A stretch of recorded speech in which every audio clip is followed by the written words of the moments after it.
Hey, I'm the FYI guy. Today we're going to be working on the roof to show you a couple tricks on what to look for if you got a leak around your valley. There's a couple things that may be causing that leak. One is when they took the old roof off, they generally use a shovel like this. It's a prying shovel to pop the old shingles off, okay? They get in there behind the shingle and they pop them off. Well, what they do is sometimes they jab down and they physically stab your metal valley, okay?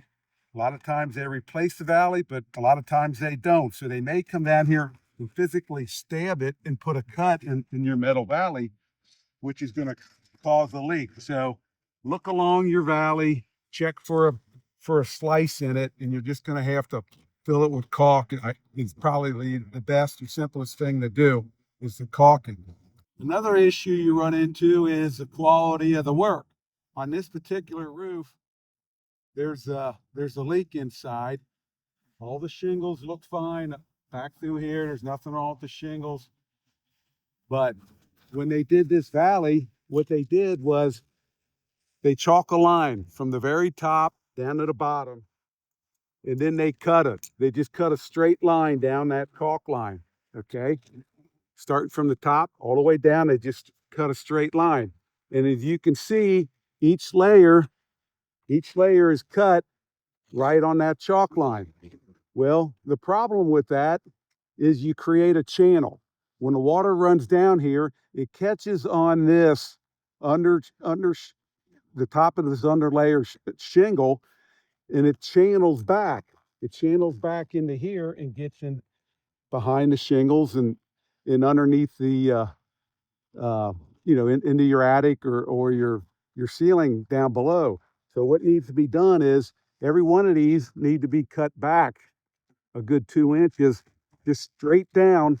You need to cut that back, okay?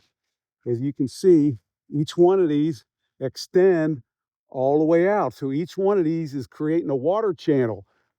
If you cut these back, which this roofer that installed this roof didn't do, whether he didn't know it or didn't take the time, I'm guessing he didn't know it. This is something I learned back in 75, 76 how to do.